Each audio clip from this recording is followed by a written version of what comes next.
Is now the worst time to buy a house? It's doom and gloom time, baby. This is the topic that many of you are hoping to hear from regarding the housing market. Maybe you think it's gonna crash just like the vast majority of people that are out there.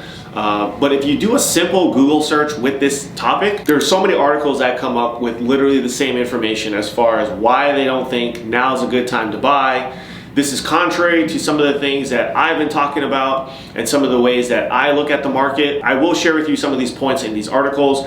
And of course, you can decide for yourself, is now the right time to buy or do you decide to wait? This is something that you have to figure out for yourself. And if you need a game plan, that's what my team and I are here for. You can always send me an email. We can create a custom game plan for you so that way you can become a homeowner or make the right decision with your current mortgage if you're looking to do a refinance. So just doing a simple search, like I said, there's a ton of articles that come up with this topic, but a couple of things that stand out to me just right off the bat. Right now, we've all been feeling the pinch with record high inflation. We haven't seen inflation this high since the 80s. We're all feeling the pinch, whether it's at the gas station, whether it's going to the grocery store, whether it's getting food, whatever it is, everything is more expensive. My girlfriend and I went to the grocery store the other day. We went to Whole Foods and I think I had walked out of there with 3 or 4 bags of groceries and it was 250 bucks. And I was wondering, what the heck did I spend my money on at getting food? The thought of what I spent on my groceries has never really crossed my mind, but it just dawned on me the other day how much money I was spending literally on groceries every single week. So if I'm feeling it, I'm sure the vast majority of people out there are feeling it too. So with increased costs, it's harder and harder for all of us to save money. And for those of you that are on the sidelines and you don't own a home, you've also been faced with the fact that your rents have been going up. Here in Las Vegas, we have no rent caps. So landlords were increasing their rents by $500, $1,000 a month. And it always boggled my mind as to how does that tenant then pay that rent? If you're locked into that lease, how are you coming up with another $500, $1,000 a month just to live there? Unless you break your lease and then maybe they report you on your credit report that you didn't pay, or there's some sort of downside to that. I can't imagine just being able to walk out of your lease just because the landlord increased your rent. But if the rest of the city is increasing their rent, everything's just more expensive. So that in and of itself makes this time to buy a house very, very stressful and very tough. And that's the first thing I would definitely acknowledge, is the fact that the cost of living right now is a lot more expensive than what it was over the last several years. So I definitely agree with that point with a lot of these articles and saying that inflation and record high costs has made it really difficult to become a homeowner right now. Now, the second reason why it might be the worst time to be buying a house is because interest rates have gone up. But with this point, I'm gonna put a big asterisk next to it here because most of the comparisons of why we think interest rates are so bad is because we're looking at what interest rates were last year. We had record low rates in the 2s and the 3s, and we've never seen that in the last 50 years, right? You can even go to Freddie Mac's website, and I can show you here. We did not see rates in the 2s since 1971. Freddie Mac has been keeping track of this information, and you can see during 2021, we got as low as about 2.74% in the month of January of 2021. Insanely low rates. But yet, the competition was through the roof. There were multiple offers nearly on every house, and you had to be able to pay your own closing costs, and you had to come over the asking price of the home just to get your offer accepted. So even though you could have been a first-time home buyer, yes, you might have got lucky to get your foot in the door on a house, but a lot of people gave up because it was too competitive. They didn't have enough money to cover the difference of going above the asking price or pay for all of their closing costs. So a lot of people gave up. I had a ton of clients last year that just quit altogether because they would write 5, 10, 15 offers, 20 offers with their real estate agent, and they could never get anything accepted. They just felt defeated. But now look at where the market's at today. Some of them are feeling the pinch with their rent, and now they're trying to get back into the market. But with this video, if we're saying that this is one of the worst times to buy, if we look at what the cost of the rates have done to the mortgage payment, it's hurting a lot of people out there. So if we just take a simple $400,000 loan, and if we were to look at what the principal and interest payment was at 3.5%, you can see here that payment was $1,796. For most of us, that's probably what you were paying in rent, maybe even cheaper than what you were paying in rent. So it seemed like a deal. You decided to go and buy, but you had to be able to compete with the rest of the offers. And especially with all of these other homeowners who sold their houses for top dollar and made a boatload of money, they might have came to your city and bought the house that maybe you fell in love with simply because they had more cash.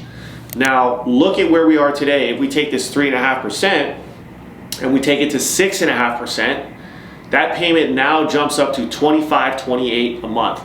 Now remember, this is just your principal and interest payment. I'm not including any taxes and insurance. This is to show you that with that 3% increase, that monthly payment has now gone up over $700 a month. This is how fast things have moved this year in 2022 when interest rates jumped up literally during the summertime. You could have been pre-approved for a $400,000 house and next thing you know, you weren't qualified. You had to get reapproved with your lender. They'd have to rerun your numbers. So this year has been a challenge for many buyers. I definitely agree with that. And you can see here on this chart from Yahoo Finance showing that the last time we seen interest rates where we are right now was probably around 2008.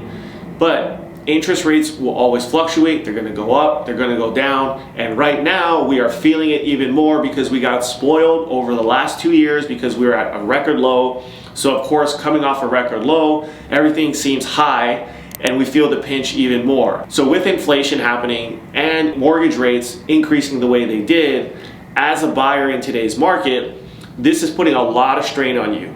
So you probably have less savings, you probably have less income to qualify for the house that you want, and with interest rates climbing up the way they did, it's decreased your buying power pretty significantly.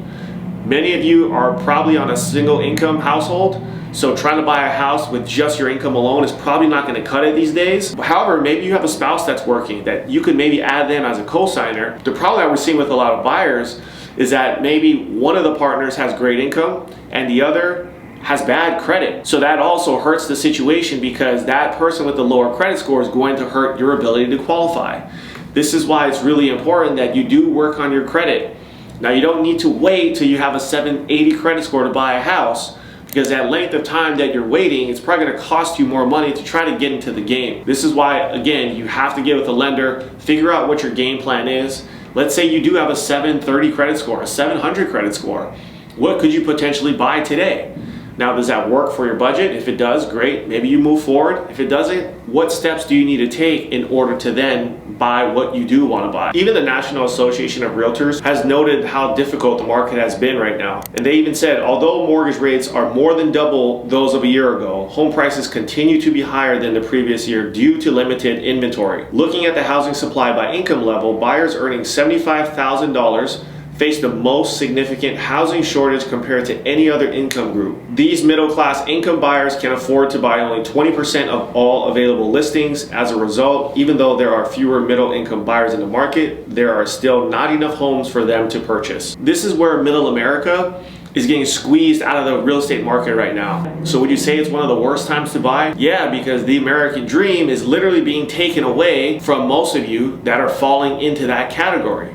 Now, if you make more money, great. There's tons of opportunity, which I've been saying for many, many months. I still think there's opportunity out there. But for those of you that are getting squeezed out of the game right now, that totally sucks. However, you gotta find a way to make it happen.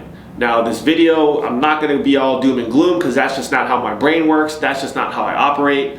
But these are some of the things that I do understand that many of you are facing out there, so I'm not oblivious to this.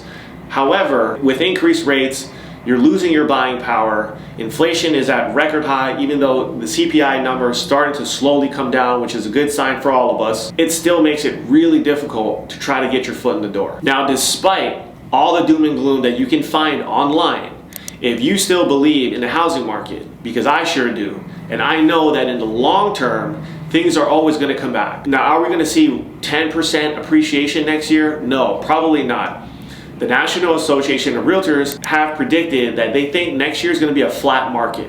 So even if you buy a house today and you get no appreciation next year, it probably still benefits you because you're now controlling that largest living expense that a lot of us are struggling with today. But if you think that waiting on the sidelines because the market's going to crash, maybe it's going to come down another 20%, interest rates are going to come down, and maybe you want to buy when they're back into the 4s. The thing I want you to think about is, let's say interest rates drop down to the 4s. How many other buyers are sitting on the sidelines waiting to buy and waiting for this to happen? Is that going to be a benefit to you as a buyer that's waiting? I personally don't think so, because you're going to be back in a bidding war. And even the National Association of Realtors have said this, and you can even check this information with your local realtor. What's the inventory like in your part of the country? Some of these data points that we receive, they're national statistics. Every market's going to be a little different. Here in Las Vegas, inventory is still low, so technically it's still a seller's market. But the thing that makes it a buyer's market is interest rates and the lack of buyers that are out there right now. So if we drop rates tomorrow, I can guarantee you there's going to be a ton of you ready to get off the sidelines and ready to buy. So I hope, if you're waiting, you're doing everything possible to improve your credit, and you're doing everything possible to pay down your debt, and also save up as much money as possible. Don't squander this opportunity, because let's just say the market does come down and things turn to your favor. You don't want to miss the boat, because if you're still renting, you missed the boat back in 2011 when prices were probably about a third of where they are today, and you missed the boat last year when rates were in the 2s. So don't let this opportunity, if it does come up, pass you by, because you're going to be kicking yourself again and you're going to be paying your landlord's rent for the next years to come. So I hope you found this video helpful. This isn't necessarily what I love talking about, the doom and gloom. I love opportunity and I love success, but share this with a friend that maybe needs a little kick in the pants. And I thank you for watching, and I'll see you on the next one.